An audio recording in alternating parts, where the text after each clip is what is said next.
ನಾನು ಕೂಡ ಸರ್ ಬನ್ನಿ. ಬರ್ರಿ ಸರ್ ಮೇಲೆ ಎಲ್ಲ ಮೈಸೂರು ಭಾಗದಲ್ಲಿ ನೀವು ಇರ್ಬೇಕು. ಬನ್ನಿ ಮೇಡಮ್.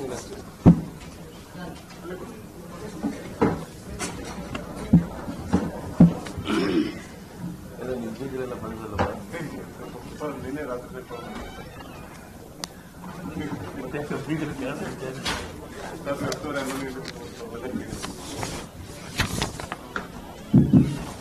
ಮೊದಲನೇದಾಗಿ ಇಂದಿನ ಈ ಪತ್ರಿಕಾಗೋಷ್ಠಿಯ ರಾಜ್ಯಾಧ್ಯಕ್ಷರು ಶ್ರೀ ಟಿ ವಿಜೇಂದ್ರ ಅವರು ಮಾಜಿ ಉಪಮುಖ್ಯಮಂತ್ರಿಗಳು ಹಾಗೂ ರಾಜಕಾರಣಿ ಡಾಕ್ಟರ್ ಸಿಎನ್ ಅಶ್ವಥ್ ನಾರಾಯಣ ಅವರು ಸ್ವಾಗತವನ್ನು ಬಯಸುತ್ತಾರೆ. ಮಾಜಿ ಸಚಿವರು ನಾರಾಯಣಗೌಡರನ್ನು ಸ್ವಾಗತವನ್ನು ಬಯಸುತ್ತೇನೆ. ರಾಜ್ಯ ಪ್ರಧಾನ ಕಾರ್ಯದರ್ಶಿ ಶ್ರೀ ಪಿ ರಾಜೀವ್ ಅವರಿಗೂ ಸ್ವಾಗತವನ್ನು ಬಯಸುತ್ತೇನೆ. ವಿಧಾನ ಪರಿಷತ್ ಸದಸ್ಯರು ಶ್ರೀ ಟಿ ಎಸ್ ನವೀನ್ ಅವರಿಗೂ ಸ್ವಾಗತವನ್ನು ಬಯಸುತ್ತೇನೆ. ಶಾಸಕರು ಶ್ರೀ ಹರೀಶ್ ಪೂಜಾ ಅವರಿಗೂ ಸ್ವಾಗತವನ್ನು ಬಯಸುತ್ತೇನೆ. ರಾಜ್ಯ ಕಾರ್ಯದರ್ಶಿಗಳು ಶ್ರೀ ಶರಣು ತಳಿಕೇರಿ ಅವರಿಗೂ ಸ್ವಾಗತವನ್ನು ಬಯಸುತ್ತೇನೆ. ಮಹಿಳಾ ಮೋರ್ಚಾ ರಾಜ್ಯಾಧ್ಯಕ್ಷರು ಶ್ರೀ ಮಂಜುಳಾ ಅವರಿಗೂ ಸ್ವಾಗತವನ್ನು ಬಯಸುತ್ತೇನೆ. ಇಂದಿನ ಈ ಪತ್ರಿಕಾಗೋಷ್ಠಿಯನ್ನು ರಾಜ್ಯಾಧ್ಯಕ್ಷರು ಶ್ರೀ ಟಿ ವಿಜೇಂದ್ರ ಅವರು ನಡೆಸಿಕೊಡಬೇಕಾಗಿದೆ.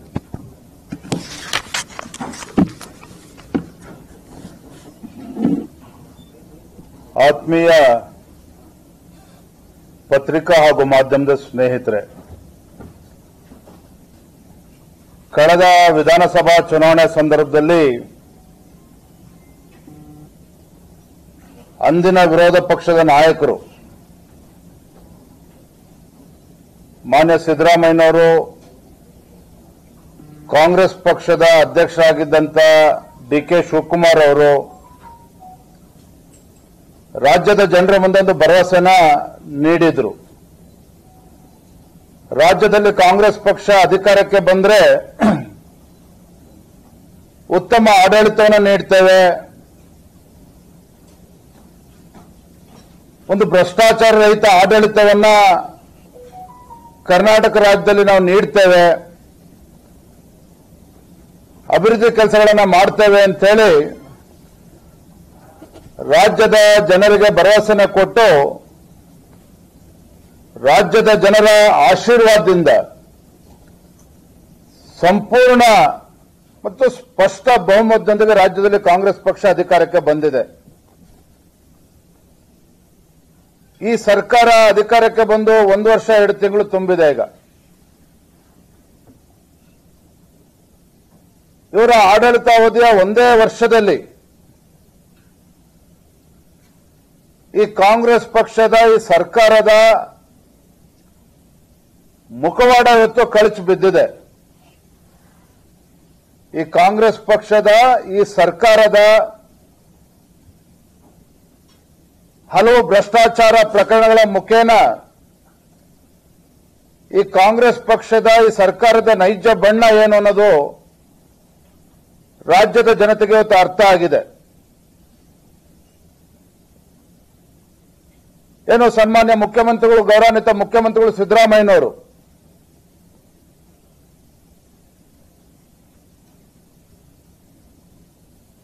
ಒಂದು ಸಾಮಾಜಿಕ ನ್ಯಾಯವನ್ನು ಕೊಡ್ತೇನೆ ಅಂತೇಳಿ ಜನರಿಗೆ ಭರವಸೆ ಕೊಟ್ಟು ಇವತ್ತು ಆ ಮುಖ್ಯಮಂತ್ರಿ ಸ್ಥಾನದಲ್ಲಿ ಇವತ್ತು ಆಡಳಿತ ನಡೆಸ್ತಾ ಇರ್ತಕ್ಕಂಥ ಮಾನ್ಯ ಮುಖ್ಯಮಂತ್ರಿಗಳು, ಸಚಿವರು ಇವರೆಲ್ಲರ ಬಣ್ಣ ಇವತ್ತು ಬಯಲಾಗಿರ್ತಕ್ಕಂಥದ್ದು. 2 ಪ್ರಮುಖವಾಗಿರ್ತಕ್ಕಂಥ ಅಂಶವನ್ನು ನಾವು ಉಲ್ಲೇಖ ಮಾಡ್ತೇನೆ. ಮೊಟ್ಟ ಮೊದಲ ಒಂದು ಭ್ರಷ್ಟಾಚಾರ ಹಗರಣ, ವಾಲ್ಮೀಕಿ ಅಭಿವೃದ್ಧಿ ನಿಗಮದಲ್ಲಿ ಆಗಿರ್ತಕ್ಕಂಥ ಭ್ರಷ್ಟಾಚಾರ ಪ್ರಕರಣ, ಯೂನಿಯನ್ ಬ್ಯಾಂಕ್ ಆಫ್ ಇಂಡಿಯಾ ಬರೆದಿರ್ತಕ್ಕಂಥ ಪತ್ರದ ಮೇಲೆ ಇವತ್ತು ಸಿಬಿಐ ಎಫ್ಐಆರ್ ರಿಜಿಸ್ಟರ್ ಮಾಡಿರ್ತಕ್ಕಂಥದ್ದು, ಅದರ ಜೊತೆಗೆ ರಾಜ್ಯ ಸರ್ಕಾರನು ಕೂಡ ಎಸ್ಐಟಿ ಫಾರ್ಮ್ ಮಾಡಿ ಇವತ್ತು ತನಿಖೆ ನಡೆಸ್ತಾ ಇರತಕ್ಕಂಥದ್ದು. ಇವತ್ತು ನಾವು ಮಾಧ್ಯಮದ ಪತ್ರಿಕೆ ಮತ್ತು ಮಾಧ್ಯಮಗಳನ್ನು ನೋಡ್ತಾ ಇದ್ದೇವೆ. ಇಡಿನೂ ಕೂಡ ಇವತ್ತು ರೇಡ್ ಮಾಡಿರ್ತಕ್ಕಂಥದ್ದು. ಬಹುಶಃ ರಾಜ್ಯದ ಇತಿಹಾಸದಲ್ಲಿ ಹಿಂದೆಂದೂ ಕೂಡ ಕಂಡು ಕೇಳರಿಯದಂತ ಒಂದು ಹಗರಣ. ದಲಿತರಿಗೆ ಮೀಸಲಿಟ್ಟಿರ್ತಕ್ಕಂಥ ಹಣವನ್ನ, ದಲಿತರ ಅಭಿವೃದ್ಧಿಗೋಸ್ಕರ ಮೀಸಲಿಟ್ಟಿರ್ತಕ್ಕಂಥ ಹಣವನ್ನ ದುರುಪಯೋಗ ಪಡಿಸಿಕೊಂಡು ಹೊರ ರಾಜ್ಯಕ್ಕೆ ವರ್ಗಾವಣೆ ಮಾಡಿ ಬೇರೆ ಬೇರೆ ರಾಜ್ಯಗಳ ಚುನಾವಣೆ ಮತ್ತು ಲೋಕಸಭಾ ಚುನಾವಣೆಯಲ್ಲೂ ಕೂಡ ಈ ಹಣ ದುರ್ಬಳಕೆ ಆಗಿದೆ ಅಂತಕ್ಕಂಥದ್ದು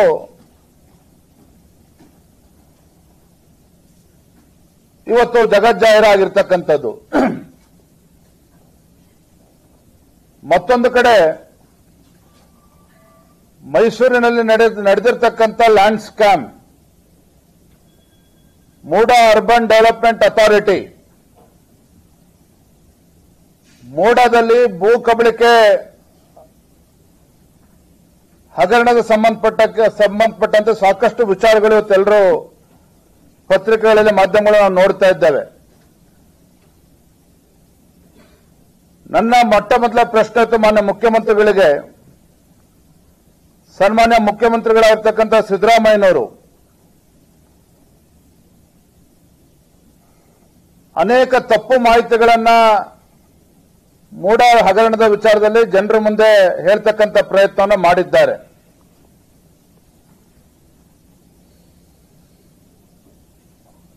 ಮೈಸೂರಿನಲ್ಲಿ ನಡೆದಿರ್ತಕ್ಕಂಥ ಭೂ ಕಬಳಿಕೆ ಹಗರಣಕ್ಕೆ ಸಂಬಂಧಿಸಿದಂತೆ ಹೇಳೋದಾದ್ರೆ ನೇರವಾಗಿ ಹೇಳ್ತೇನೆ, ಮಾನ್ಯ ಮುಖ್ಯಮಂತ್ರಿಗಳು ಸಿದ್ದರಾಮಯ್ಯನವರ ಒಂದು ಮುಖವಾಡ ಇವತ್ತು ಕಳಚಿ ಬಿದ್ದಿದೆ ಅಂತಕ್ಕಂಥದ್ದನ್ನು ನಾನು ನೇರವಾಗಿ ಹೇಳೋದಕ್ಕೆ ಇಚ್ಛೆ ಪಡ್ತೇನೆ. ಹೇಗಾದ್ರೂ ಸರಿ ಬೆಲೆ ಬಾಳ್ತಕ್ಕಂಥ ಭೂಮಿಯನ್ನ ಕಬಳಿಸಬೇಕು, ನಿಯಮಗಳನ್ನ ಗಾಳಿಗೆ ತೂರಿ ಅಧಿಕಾರದ ಪ್ರಭಾವನ ಬಳಸಿಕೊಂಡು ಪ್ರತಿ ಹಂತದಲ್ಲೂ ಕೂಡ ಅಕ್ರಮ ನಡೆದಿರತಕ್ಕಂಥ ವಾಸನೆ ಇವತ್ತು ಬಡಿತಾ ಇದೆ. ಹಾಗಾಗಿ ಮಾನ್ಯ ಮುಖ್ಯಮಂತ್ರಿಗಳು ರಾಜ್ಯದ ಜನತೆಗೆ ಉತ್ತರವನ್ನು ಕೂಡ ನೀಡಬೇಕಾಗ್ತದೆ, ಮತ್ತೆ ಇದರ ನೇರವಾಗಿರ್ತಕ್ಕಂಥ ಹೊಣೆಯನ್ನು ಕೂಡ ಅವ್ರು ಹೊರಬೇಕಾಗ್ತದೆ. ನುಡಿದಂತೆ ನಡೆದಿದ್ದೇವೆ ಅಂತೇಳಿ ಹಲವಾರು ಬಾರಿ ಚುನಾವಣಾ ಸಂದರ್ಭದಲ್ಲಿ ಇವ್ರ ಹೇಳಿಕೆಗಳನ್ನು ನಾವು ಗಮನಿಸಿದ್ದೇವೆ. ಮತ್ತೊಂದು ಫೇಮಸ್ ಸ್ಟೇಟ್ಮೆಂಟ್ ಮಾನ್ಯ ಸಿದ್ದರಾಮಯ್ಯನವರು ಅದ ಮೈಸೂರಿನಲ್ಲಿ ಹೇಳಿರ್ತಕ್ಕಂಥದ್ದು,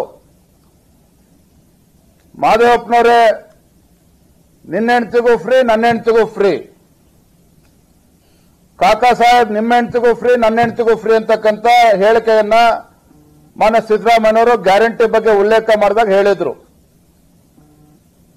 ಆದರೆ ಯಾವ ಸಿದ್ದರಾಮಯ್ಯನವರು ಅವ್ರ ಹೆಂಡತಿಗೂ ಫ್ರೀ ಇವ್ರ ಹೆಂಡತಿಗೂ ಫ್ರೀ ಅಂತ ಹೇಳಿದ್ರು, ಪಾಪ ರಾಜ್ಯದಲ್ಲಿರ್ತಕ್ಕಂಥ ಬಡ ಹೆಣ್ಣುಮಕ್ಕಳಿಗೆ 2,000 ರೂಪಾಯಿನ ಕೊಟ್ಟು, ರಾಜ್ಯದಲ್ಲಿರ್ತಕ್ಕಂಥ ಬಡ ಹೆಣ್ಣು ಮಕ್ಕಳಿಗೆ 2,000 ರೂಪಾಯಿನ ಕೊಡ್ತಕ್ಕಂಥ ಪ್ರಯತ್ನ ಮಾಡಿ ತಮ್ಮ ಪತ್ನಿಗೆ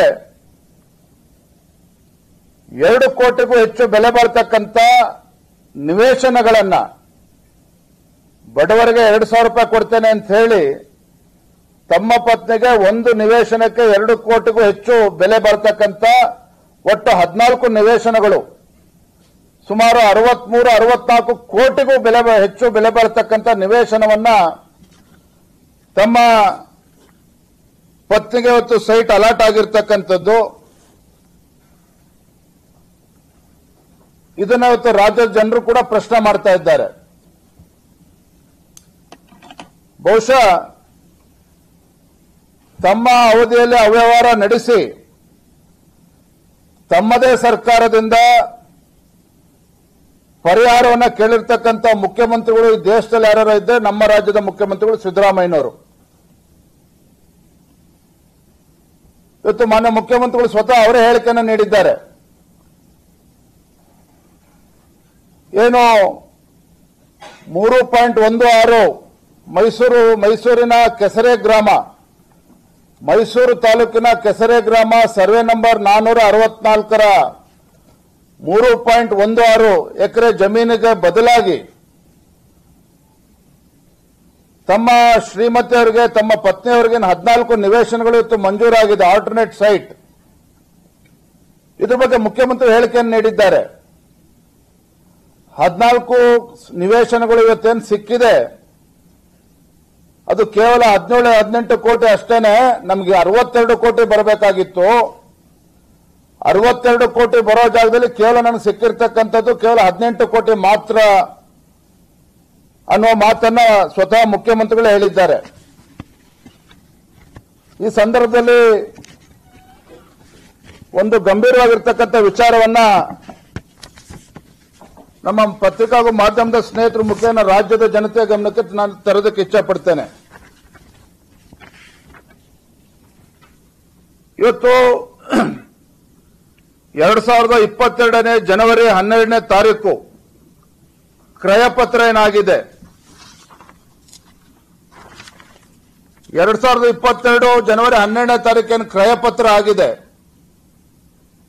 ಇದರಲ್ಲಿ ಬಹಳ ಗಂಭೀರವಾಗಿ ನಾವು ಗಮನಿಸಬೇಕಾಗಿರುವ ಅಂಶ ಏನಪ್ಪಾ ಅಂತ ಹೇಳಿದ್ರೆ, ಮೈಸೂರು ನಗರಾಭಿವೃದ್ಧಿ ಪ್ರಾಧಿಕಾರ ಭೂಮಿಯನ್ನ ಇಚ್ಛೆಯಿಂದ ಬಿಟ್ಟುಕೊಡುವುದಕ್ಕಾಗಿ ಪ್ರೋತ್ಸಾಹದಾಯಕ ಯೋಜನೆ ಅಡಿಯಲ್ಲಿ ಮೈಸೂರು ನಗರಾಭಿವೃದ್ಧಿ ಪ್ರಾಧಿಕಾರ ಭೂಮಿಯನ್ನ ಸ್ವ ಇಚ್ಛೆಯಿಂದ ಬಿಟ್ಟುಕೊಡುವುದಕ್ಕಾಗಿ ಪ್ರೋತ್ಸಾಹದಾಯಕ ಯೋಜನೆ ಅಡಿಯಲ್ಲಿ ನಿಯಮಗಳು 1996ರ ಮೇರೆಗೆ ನಿಯಮಗಳು 1991ರ ಮೇರೆಗೆ ದಿನಾಂಕ 5/1/2022ರ ಹಂಚಿಕೆ ಪತ್ರ ಸಂಖ್ಯೆ ಮೇರೆಗೆ ಅಂತ ಹೇಳಿ ಇವತ್ತು 14 ಸೈಟ್ ಕೊಟ್ಟಿದ್ದೀವಿ ಅಂತ ಹೇಳ್ತಾರೆ.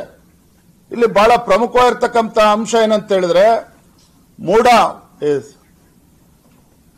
ಮೈಸೂರು ಅಭಿವೃದ್ಧಿ ಪ್ರಾಧಿಕಾರ ಇವತ್ತೇನೋ ಮುಖ್ಯಮಂತ್ರಿಗಳವರ ಧರ್ಮಪತ್ನಿಗೆ 14 ನಿವೇಶಗಳನ್ನು ಕೊಟ್ಟಿದ್ದಾರೆ. 1991ರ ನಿಯಮ ಪ್ರಕಾರ ಅನ್ನುವ ಮಾತನ್ನ ಸ್ವತಃ ಈ ಕ್ರಯಪತ್ರದಲ್ಲಿ ಉಲ್ಲೇಖ ಆಗಿದೆ.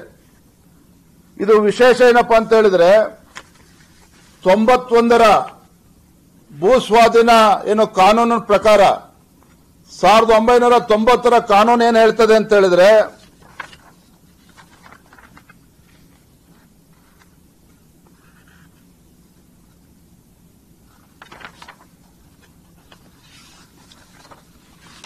ಸಾವಿರದ 1991ರ ಕಾನೂನಿನ ಪ್ರಕಾರ ಮಾನ್ಯ ಮುಖ್ಯಮಂತ್ರಿಗಳು ಹೇಳಿದ ಹಾಗೆ ಏನವರ ಧರ್ಮಪತ್ನಿಯ 3 ಎಕರೆ 16 ಗುಂಟೆ ಇವತ್ತು ಮೂಡಾದವರು ಇವತ್ತು ಅಕ್ವಿಷನ್ ಮಾಡಿದ್ದೇ ಆದಲ್ಲಿ 91ರ ಕಾನೂನಿನ ಪ್ರಕಾರ ಅವರಿಗೆ ಬರಬೇಕಾಗಿರ್ತಕ್ಕಂಥ ಒಟ್ಟು ಸೈಟ್ ಎಷ್ಟಪ್ಪ ಅಂತ ಹೇಳಿದ್ರೆ, 1 ಎಕರೆ ಮೀರಿದ್ದು ಜಮೀನಾದ್ರೆ 40x60 ಸೈಟ್ ಕೊಡಬೇಕಾಗಿದೆ ಅಷ್ಟೇನೆ. 1 ಎಕರೆ ಜಮೀನು ಏನಾದ್ರು ಕಳ್ಕೊಂಡಿದ್ರೆ ಯಾರಾದ್ರೂ ರೈತರು ಅಥವಾ ಯಾರಾದ್ರೂ ಸಹ 91ರ ಕಾನೂನು ಅಡಿಯಲ್ಲಿ ರೂಲ್ಸ್ ಪ್ರಕಾರ 40x60 ಒಂದೇ ನಿವೇಶನ ಕೊಡಬೇಕಾಗ್ತದೆ. 3 ಎಕರೆ ಮೀರಿದ್ದಿದ್ರೆ between 3 to 4 acres is the land that has been acquired is between 3 to 4 acres. ಅವ್ರಿಗೆ ಯಾವ ಸೈಟ್ ಕೊಡಬೇಕು ಅಂತ ಹೇಳಿದ್ರೆ 4800 ಅಡಿ ಮಾತ್ರ ಕೊಡಬೇಕಾಗಿರ್ತಕ್ಕಂಥದ್ದು. ಅಂದ್ರೆ 40-60 ಮೆಜರ್ಮೆಂಟ್ ಇರ್ತಕ್ಕಂಥ 2 ನಿವೇಶನಗಳು ಮಾತ್ರ ಇವತ್ತು ಮುಖ್ಯಮಂತ್ರಿಗಳ ಧರ್ಮಪತ್ನಿಗೆ ಕಾನೂನು ಪ್ರಕಾರ ಕೊಡಬೇಕಾಗಿರ್ತಕ್ಕಂಥದ್ದು. ಇವ್ರದೇ ಮತ್ತೊಮ್ಮೆ ಹೇಳ್ತೇನೆ, ಇವ್ರದೇ ಕ್ರಯಪತ್ರದಲ್ಲಿ ಉಲ್ಲೇಖ ಆಗಿದೆ. ಕ್ರಯಪತ್ರ ಇವತ್ತು ಸೇಲ್ ಡೀಡ್ ಏನಾಗಿದೆ, ಸೇಲ್ ಡೀಡ್ ಅಲ್ಲಿ ಮೆನ್ಷನ್ ಆಗಿದೆ ಆಸ್ ಪರ್ 1991 ರೂಲ್ಸ್ ಅಂತ ಹೇಳ್ತಾರೆ. So as per 1991 rules, Parvathamma wife of chief minister, she was eligible for only 2 sites measuring 40-60.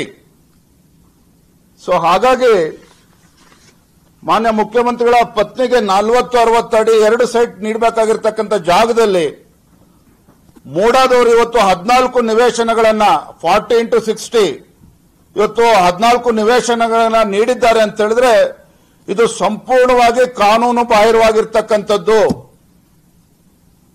40-60 ನಿವೇಶನ ಇವತ್ತು 14 ನಿವೇಶನಗಳನ್ನೇನು ಮಾನ್ಯ ಮುಖ್ಯಮಂತ್ರಿಗಳ ಧರ್ಮಪತ್ನಿ ಕೊಟ್ಟಿದ್ದಾರೆ, ಸಂಪೂರ್ಣವಾಗಿ ಇದು ಕಾನೂನು ಬಾಹಿರವಾಗಿರ್ತಕ್ಕಂಥದ್ದು. ಯಾರೋ ಪಾಪ ಬಡವರಿಗೆ ಸಿಗಬೇಕಾಗಿರ್ತಕ್ಕಂಥ ನಿವೇಶನ ಇವತ್ತು ಮಾನ್ಯ ಮುಖ್ಯಮಂತ್ರಿಗಳ ಧರ್ಮಪತ್ನಿಗೆ ಸಿಕ್ಕಿದೆ ಅಂತಕ್ಕಂಥದ್ದು.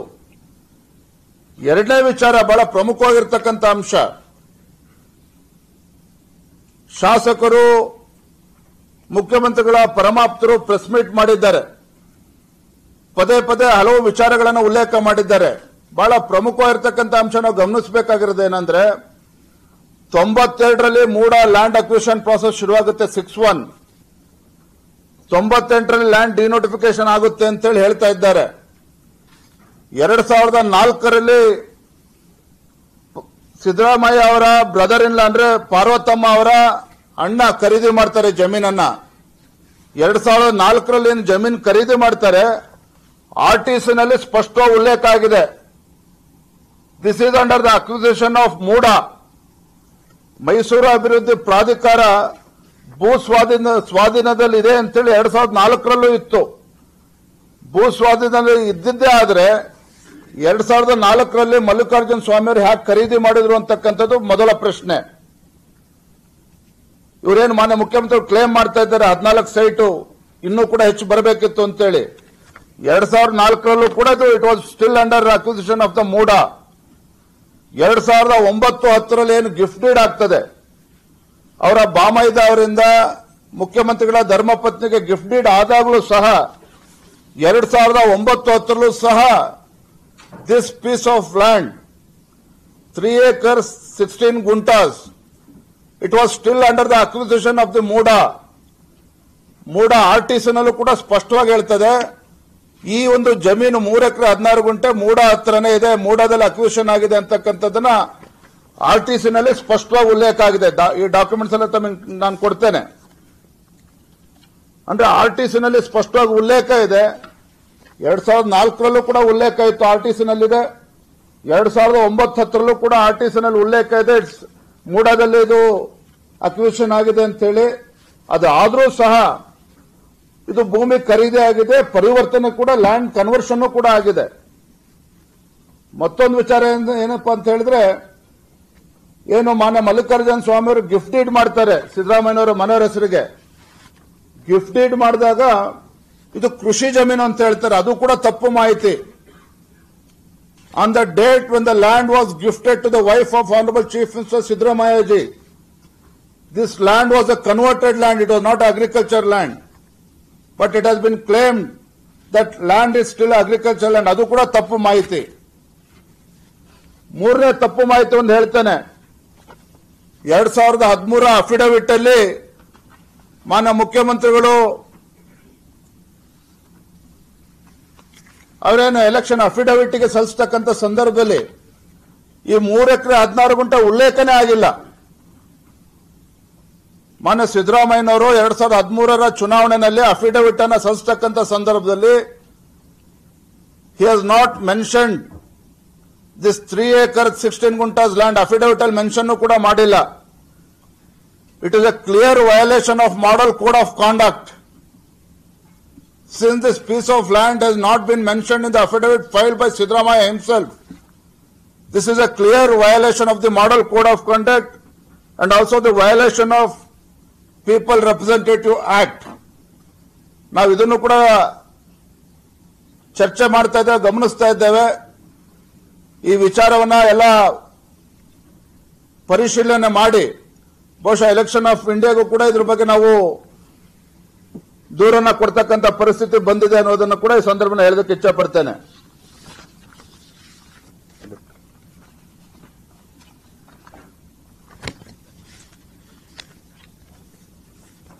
ನಾಲ್ಕನೇ ವಿಚಾರ, ಮಾನ್ಯ ಮುಖ್ಯಮಂತ್ರಿಗಳು ಹೇಳ್ತಾರೆ 62 ಕೋಟಿ ರೂಪಾಯಿ ಬರಬೇಕಾಗಿತ್ತು, ನನಗೆ ಬಂದಿರತಕ್ಕಂಥದ್ದು ಕೇವಲ 18 ಕೋಟಿ ವರ್ತ್ ಸೈಟ್ಸ್ ಅಂತ ಹೇಳ್ತಾರೆ. Chief minister claims his wife received sites which was worth only 18 crores. But he claims she was supposed to receive sites. She was supposed to receive alternate sites which is worth more than 62 crores. ಇದು ಕೂಡ ತಪ್ಪು ಮಾಹಿತಿ.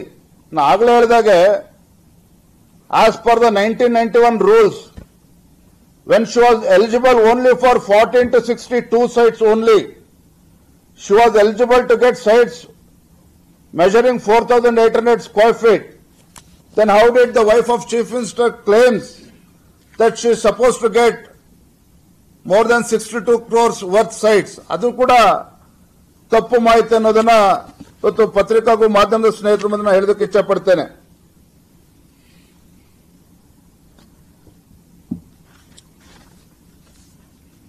ಬಹಳ ಪ್ರಮುಖವಾಗಿರ್ತಕ್ಕಂಥ ಮತ್ತೊಂದು ಅಂಶ, ಈ ಮೂಡ ಹಗರಣದಲ್ಲಿ 2 ಪ್ರಕರಣಗಳಿದೆ.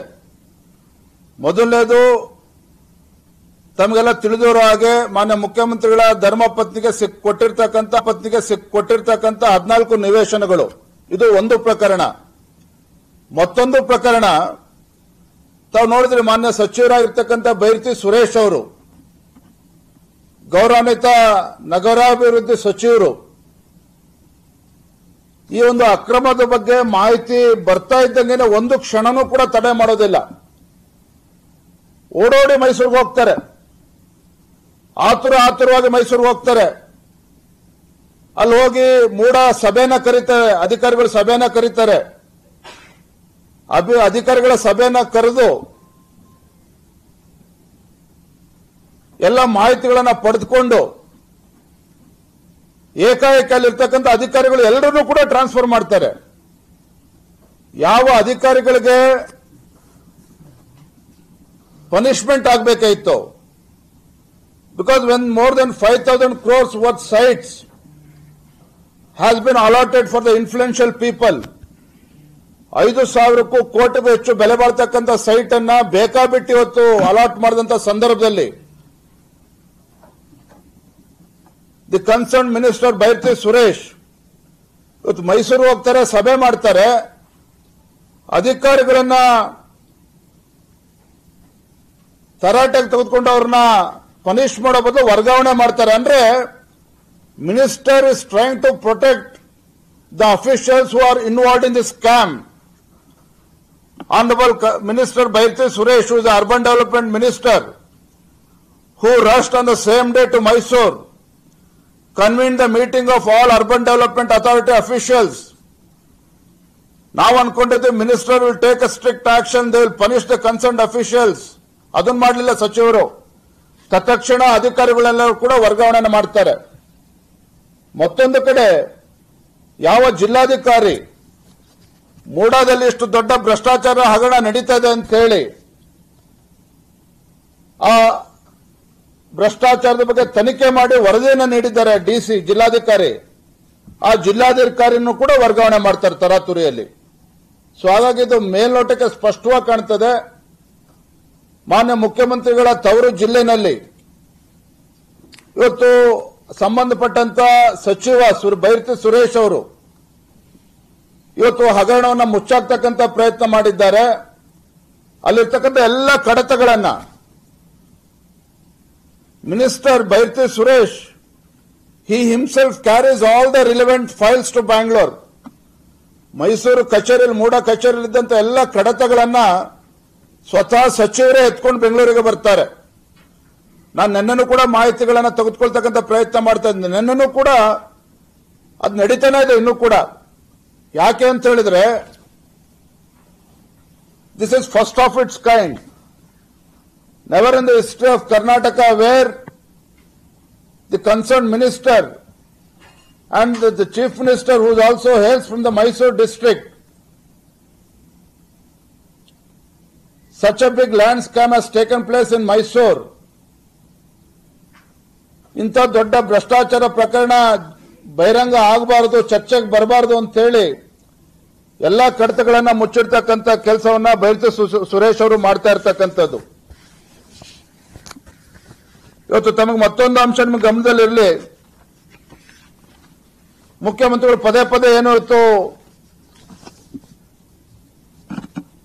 ಆ ದೇವನೂರು ಜಮೀನ್ ಬಗ್ಗೆ ಬೆಲೆ ಬಗ್ಗೆ ಇವತ್ತು ಮಾತನಾಡ್ತಾ ಇದ್ದಾರೆ. ಆಸ್ ಆನ್ ಟುಡೇ ಯಾವ ನಿವೇಶನಗಳು ಮುಖ್ಯಮಂತ್ರಿಗಳ ಧರ್ಮಪತ್ನಿಗೆ ಕೊಟ್ಟಿದ್ದಾರೆ 14 ನಿವೇಶನಗಳು. The guideline value of the site as on today is 3,000 rupees per square feet. The guideline value of the sites that has been allotted to the Chief Minister's wife is 3,000 rupees per square feet. Market value of this site is more than 9,000 rupees. 9,000ಕ್ಕೂ ಹೆಚ್ಚು ಕೋಟಿ, 9,000 ರೂಪಾಯಿಗೂ ಹೆಚ್ಚು ಬೆಲೆ ಬಾಳ್ತಕ್ಕಂಥ per square ಫೀಟ್ಗೆ ಬೆಲೆ ಬಾಳ್ತಕ್ಕಂಥ ನಿವೇಶನ ಇದು. 5ನೇ ಪ್ರಮುಖವಾಗಿರ್ತಕ್ಕಂಥ ಅಂಶನ ಆಗಲೇ ಹೇಳಿದಾಗೆ 50-50 ಅನುಪಾತದಲ್ಲಿ ನಮಗೆ ಸಿಗಬೇಕಾಗಿದೆ ಅನ್ನೋ ಮಾತನ್ನ ಮುಖ್ಯಮಂತ್ರಿಗಳು ಹೇಳ್ತಾ ಇದ್ದಾರೆ, ಶಾಸಕರು ಕೂಡ ಅವ್ರಿಗೆ ಬೆಂಬಲವಾಗಿ ಹೇಳ್ತಾ ಇದ್ದಾರೆ. ಯಾವುದೇ ಕಾರಣಕ್ಕೂ ನಿಮಗೆ ಸ್ಪಷ್ಟತೆ ಇರಲಿ. ಪತ್ರಿಕಾಗೂ ಮಾಧ್ಯಮ ಸ್ನೇಹಿತರನ್ನ ಹೇಳ್ತಾ ಇದ್ದೇನೆ, ಮುಖ್ಯಮಂತ್ರಿಗಳ ಧರ್ಮಪತ್ನಿ she was eligible only for 40x60 ಏನಿದೆ, ಎರಡೇ ಸೈಟ್ಗೆ ಎಲಿಜಿಬಲ್ ಇರ್ತಕ್ಕಂಥದ್ದು. ಯಾಕೆ ಇದು ಪದೇ ಪದೇ ಉಚ್ಚಾರ ಮಾಡ್ತಾ ಇದ್ದೇನೆ ಅಂತ ಹೇಳಿದ್ರೆ, 14 ನಿವೇಶನಗಿಂತ ಹೆಚ್ಚು ನಿವೇಶನಗಳು ಕೊಡಬೇಕಾಗಿತ್ತು ಅನ್ನುವ ಮಾತನ್ನ ಪದೇ ಪದೇ ಹೇಳ್ತಾ ಇದ್ದಾರೆ. ಕೊನೆಯದಾಗಿ ಮತ್ತೊಂದು ಅಂಶ, ಮೂಡಾದಲ್ಲಿ ಇಷ್ಟೊಂದು ಇಲ್ಲಿಗಾಲಿಟೀಸ್ ನಡೀತಾ ಇದೆ. ಇವತ್ತಿನ ಹರಾಜಾಗಬೇಕಾಗಿರ್ತಕ್ಕಂಥ ನಿವೇಶನಗಳು ಅಕ್ರಮವಾಗಿ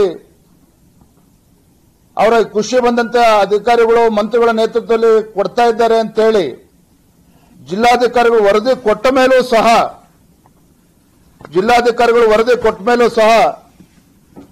ಇವತ್ತು 15/6/24 15ನೇ ತಾರೀಕು 6ನೇ ತಿಂಗಳು 2024ರಲ್ಲಿ ಜಿಲ್ಲಾಧಿಕಾರಿಗಳು ವರದಿ ಕೊಟ್ಟ ನಂತರವೂ ಸಹ ಈ ಹಗರಣ ಬಯಲಿಗೆ ಬರ್ತಕ್ಕಂಥ ಒಂದು ವಾರದ ಮುಂಚಿತವಾಗೂ ಸಹ ಸುಮಾರು 42 ಸೈಟ್ಗಳನ್ನು ಒಬ್ಬರಿಗೆ ಕೊಟ್ಟಿದ್ದಾರೆ.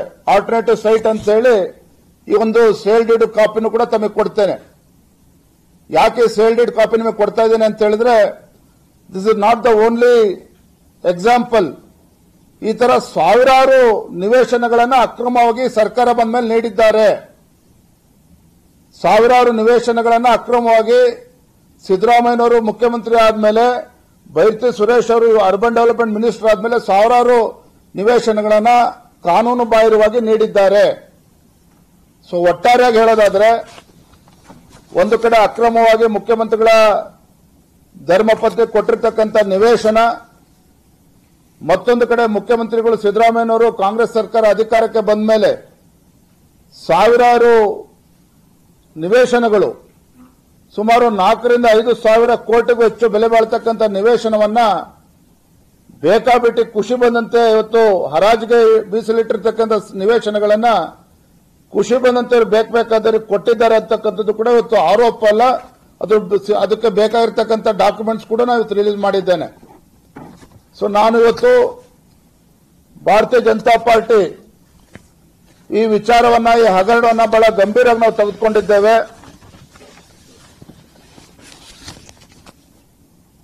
ನಾಳೆ ದಿನ ಶುಕ್ರವಾರ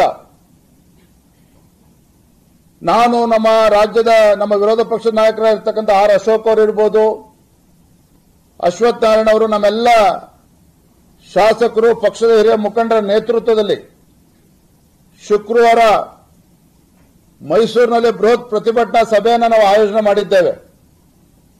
ಶುಕ್ರವಾರ ಮೈಸೂರಿನಲ್ಲಿ ಈ ದೊಡ್ಡ ಹಗರಣ ಇವತ್ತೇನಾಗಿದೆ, ಲ್ಯಾಂಡ್ ಸ್ಕ್ಯಾಮ್, ಇದರ ವಿರುದ್ಧ ರಾಜ್ಯ ಸರ್ಕಾರದ ವಿರುದ್ಧ ಮಾನ್ಯ ಮುಖ್ಯಮಂತ್ರಿಗಳು, ಸಚಿವರು ಇವರ ವಿರುದ್ಧ ಒಂದು ದೊಡ್ಡ ಮಟ್ಟದಲ್ಲಿ ಒಂದು ಬೃಹತ್ ಪ್ರತಿಭಟನಾ ಒಂದು ಸಭೆಯನ್ನು ನಾವು ಆಯೋಜನೆ ಮಾಡಿದ್ದೇವೆ.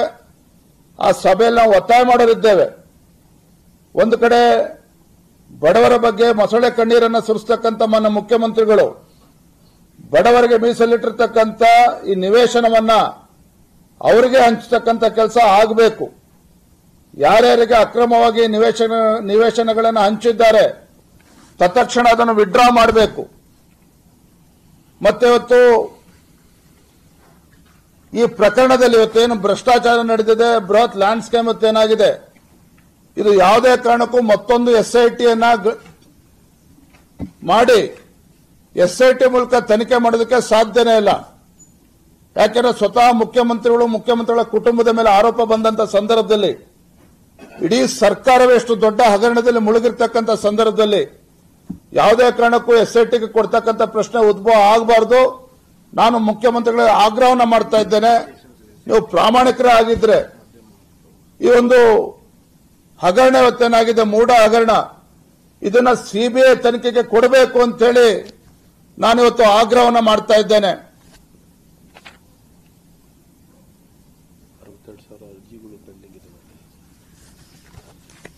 ಸೊ ಹಾಗಾಗಿ ಇದು ತತ್ಕ್ಷಣ CBIಗೆ ಕೊಡಬೇಕು. ಇದರ ವಿರುದ್ಧ ನಾವು ಬೃಹತ್ ಹೋರಾಟವನ್ನು ನಾವು ಹಮ್ಮಿಕೊಂಡಿದ್ದೇವೆ.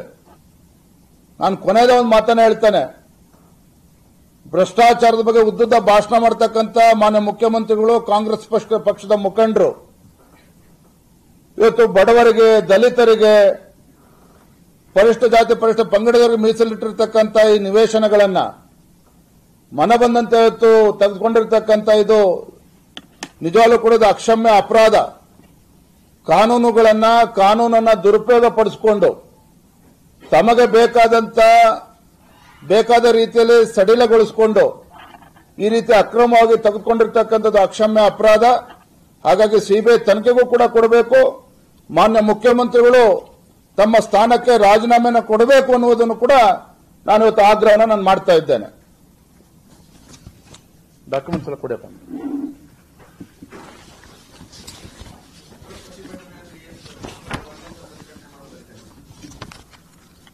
ಕಾದ್ ನೋಡಿ ಏನೇನ್ ಮಾಡ್ತೀವಿ ಅನ್ನೋದನ್ನ. ನಾಡಿದ್ದು ಮೈಸೂರಿನಲ್ಲಿ ಪ್ರತಿಭಟನೆ ಅನ್ನೋದು ಕಡೆ ಸದನದ ಒಳಗಡೆನೂ ಕೂಡ ಈ ವಿಚಾರವನ್ನು ಕೈಗೆತ್ತಿಕೊಳ್ತೇವೆ. ಸದನದ ಒಳಗಡೆ ಮತ್ತು ಸದನದ ಹೊರಗಡೆನೂ ಕೂಡ ನಾವು ಇದ್ರ ವಿರುದ್ಧ ನಾವು ಹೋರಾಟವನ್ನು ಮಾಡ್ತೇವೆ.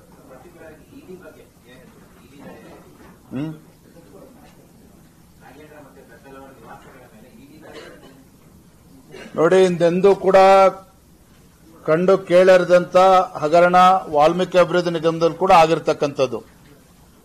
ಇಷ್ಟು ದೊಡ್ಡ ಹಗರಣ ಆಗಿ 2-3 ತಿಂಗಳುಗಳು ಆದರೂ ಸಹ SIT ಅವರವರಿಗೆ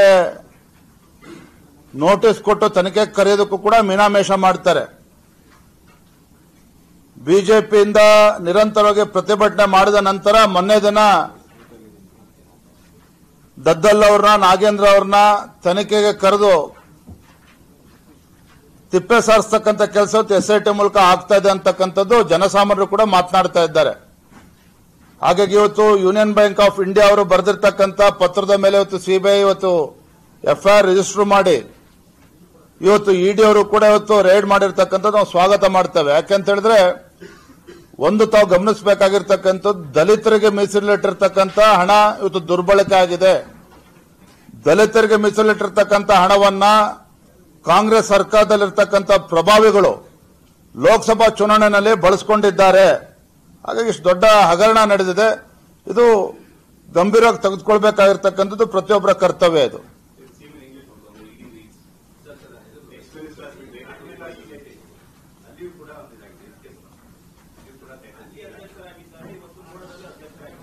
See, the money which was reserved for estate, the money which was reserved for the people belonging to ST, this money has been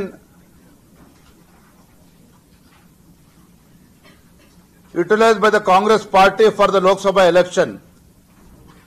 Money has been siphoned off and it has been used during the Lok Sabha election in the neighboring states also. So in spite of our repeated demand, the SIT which was formed by the state government was going on a slow pace. For your kind information, till day before yesterday, SIT didn't even bother to issue notice to Nagendra and board chairman. Only after tremendous pressure, after the pressure, yesterday they issued the notice and they called for interrogation. So today ED has raided the premises of minister, ex-minister and also MLA. So it should have happened long back. Even though it's late, ED is moving in the right direction because state government is not at all serious about this fraud. State government is trying to protect its MLAs and ex-ministers. So it's quite natural when the FIR is registered based on the letter given by the Union Bank of India. When CBI has registered an FIR, it's quite natural that, ED has entered the fray.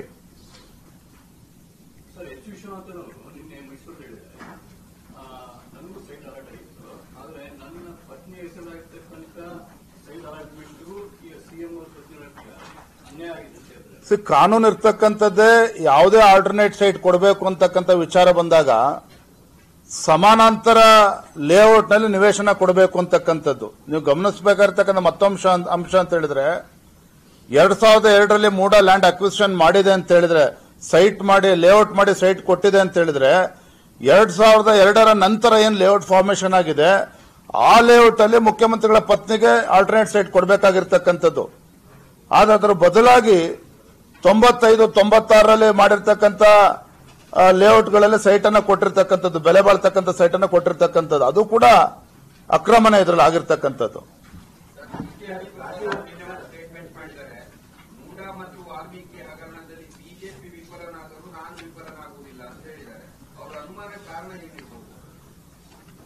ಅವ್ರಿಗೂ ಯಾವ ಅರ್ಥದಲ್ಲಿ ಹೇಳಿಕೆಯನ್ನ ಕೊಟ್ಟಿದ್ದಾರೋ ಗೊತ್ತಿಲ್ಲ. ಆದರೆ ನಾವು ಭಾರತೀಯ Janata party ಸ್ಪಷ್ಟವಾಗಿ ಹೇಳ್ತೇನೆ, ನಾವು ಈ ಹಗರಣವನ್ನ ವಾಲ್ಮೀಕಿ ಅಭಿವೃದ್ಧಿ ನಿಗಮದಲ್ಲಿ ಆಗಿರ್ತಕ್ಕಂಥ ಹಗರಣ ಇರ್ಬೋದು, ಮೂಡಾ ಮೈಸೂರಿನಲ್ಲಿ ಆಗಿರ್ತಕ್ಕಂಥ ಲ್ಯಾಂಡ್ ಸ್ಕ್ಯಾಮ್ ಇರ್ಬೋದು, ಎರಡೂ ಹಗರಣಗಳು ನಾವು ಗಂಭೀರವಾಗಿ ತೆಗೆದುಕೊಂಡಿದ್ದೇವೆ. ಇದನ್ನ ಒಂದು ತಾರ್ಕಿಕ ಅಂತ್ಯಕ್ಕೆ ತೆಗೆದುಕೊಂಡು ಹೋಗ್ತೇವೆ.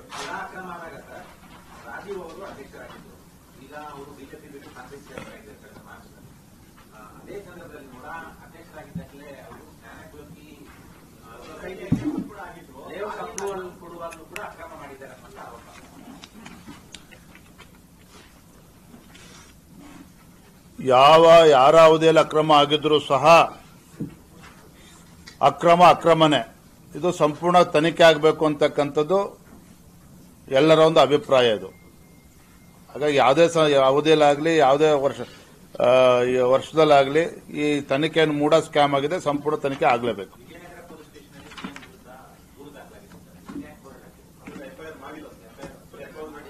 ತೆಗೆದುಕೊಳ್ತೇಪ್ಪ. ಎಸ್ ಸರ್, ಧನ್ಯವಾದ. ಏನಪ್ಪ, ಇವತ್ತೆಲ್ಲ ಪಕ್ಷದ ಮುಖಂಡರು ಕೂತು ಚರ್ಚೆ ಮಾಡ್ತೇವೆ. ಮುಂದಿನ ಹಂತದ ಹೋರಾಟ ಮೈಸೂರಿನಲ್ಲಿ, ತದನಂತರದ ಸದನದಲ್ಲೂ ಕೂಡ ಈ ವಿಚಾರವನ್ನು ಪ್ರಸ್ತಾಪ ಮಾಡ್ತೇವೆ, ಹೋರಾಟವನ್ನು ಮಾಡ್ತೇವೆ. ಒಟ್ಟು ಒಂದು ನಿಮ್ಮ ಭರವಸೆನ ಕೊಡ್ತೇವೆ, ಈ ಹಗರಣದಲ್ಲಿ ಒಂದು ತಾರ್ಕಿಕ ಅಂತ್ಯಕ್ಕೆ ನಾವು ತೆಗೆದುಕೊಂಡು ಹೋಗ್ತೇವೆ ಭಾರತೀಯ ಜನತಾ ಪಾರ್ಟಿ. ಧನ್ಯವಾದ. ಮಾತಾಡೋಣ. Thank you.